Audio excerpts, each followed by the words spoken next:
Hey traders, Raghee here, and in this update, let's get into some scanning for watch list building as we're going into the second half of April. Volatility is contracting, price action is becoming much more manageable, and I'd have to say this week it's been about as good a week for follow through as we've seen in a bit. But follow through where? So let me take you through a handful of sectors that when you look at the relative outperformance right now, that it would make sense to build a watch list for, and how I build a watch list. So the watch list building process that I use is really based on two things. One, a layout that I developed so that I can look at, number one, what I call the tide, which is that overarching sector or index, right?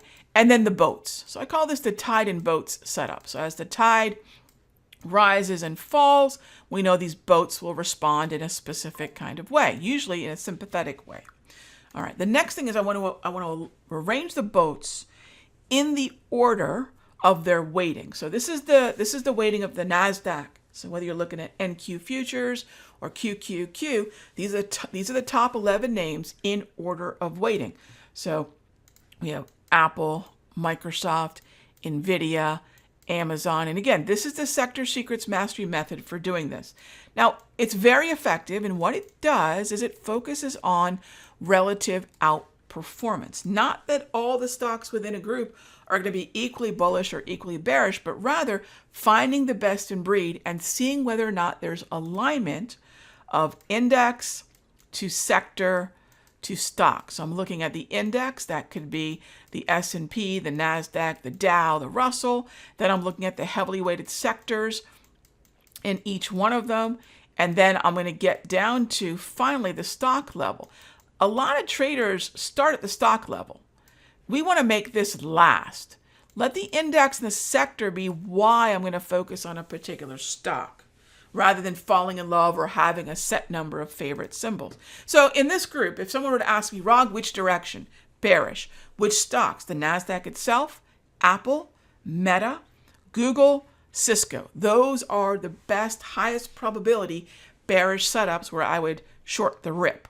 All right. Now, we have GDX on this list. So I'm going to show you how easy it is just to start setting up the kind of layout. This is by the way, this is a flexible grid on Thinkorswim, right? It's an unusual look. It's just something that's suited my needs for the mastery, where I can emphasize the larger group, and I can even easily put some notes. So if I wanted to say, you know what, let's put some notes on this chart where I want to add a drawing, and I want to put, a note where I want to remind myself NASDAQ in a downtrend, right? And then I can list Apple, Meta, just as a reminder, Google, and Cisco as the stocks that I would want to focus on to the downside, right? And I just deleted my notes.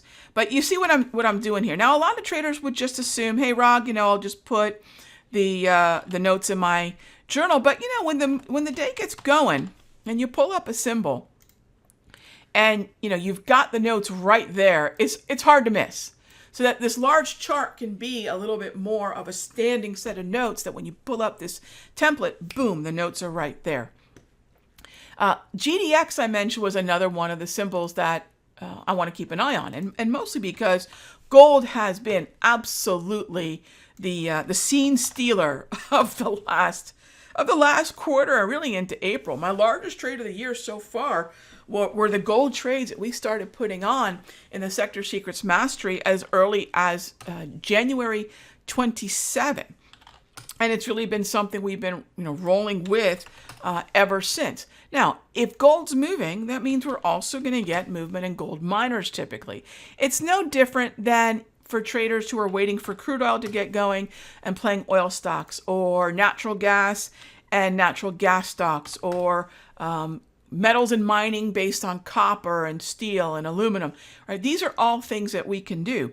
So what you see me doing right now is updating this layout with the high concentration weighted stocks of the GDX. And I want to put these names in here so I can compare them one to another and find the relative outperformance, right? Not that they're all moving in the same way. They're not, right? So if I look at GDX, it does meet the criteria that I have, the minimum criteria of 5 green candles in a row. I would focus on the long side. However, Newmont Mining might be a better choice, as would potentially Kinross Gold, also potentially Alamos Gold, also Royal Gold. So if we're looking at relative outperformance, some of these boats are outperforming the tide.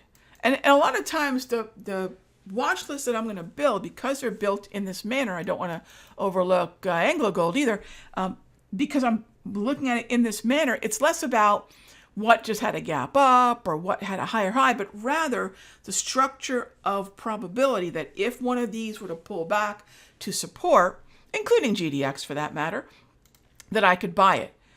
I don't want to be in, for example, Barrick Gold. I don't want to be in, for example, you can see here, EVN is in a downtrend. Evolution Mining is a nightmare. If gold is moving higher, this thing is absolutely not a relative outperformer. And a lot of traders get in trouble by saying, well, it'll play catch up. A lot of times it won't. Gold Fields, not bad, but there are better trends. Take a look at Franco-Nevada. Not bad, but there are better trends. Let's do the same thing with Staples. That was another sector near the top of the list.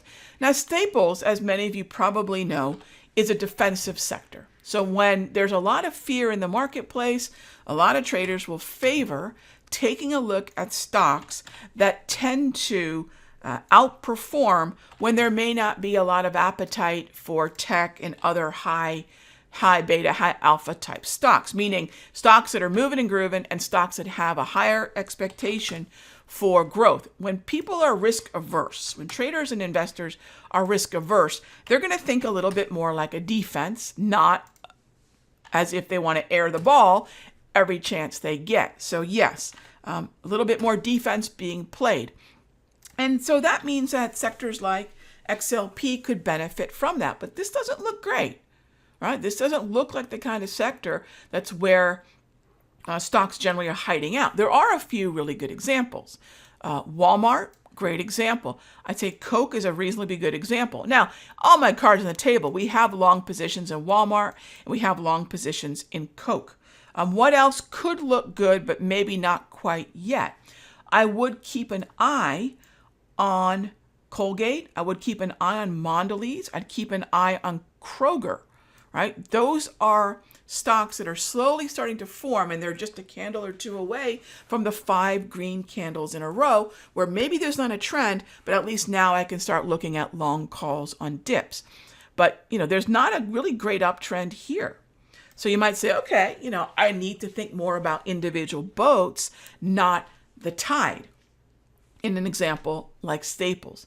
And if you build a watch list in this manner, relative outperformance, understanding what each sector's job is, meaning Staples versus, say, consumer discretionary, looking at tech when there's risk appetite, but maybe looking at utilities when there's risk aversion, looking at gold miners right now because gold is really doing quite well, but maybe waiting on energy stocks because crude oil is struggling. So if you can put this kind of process into work, what you're going to find is that you're going to be in symbols that tend to follow through. So while fills get us in, it's to follow through that pays. And this is the methodology that I've been teaching for a long time. A lot of traders use it. Now you know the process and the reasoning behind it, and you can start to put it to work. Remember, you're going to be looking at things other traders are not. That's a huge edge. I'll see you in the next update. Hey traders, Raghee from Simpler Trading. Thank you so much for watching this video. Be sure to leave a like and a comment below. And remember, subscribe and click the bell icon so you'll get notified of the next update. And when you're ready to join me for live trading, be sure to head on over to simplertrading.com. I'll see you in the next update.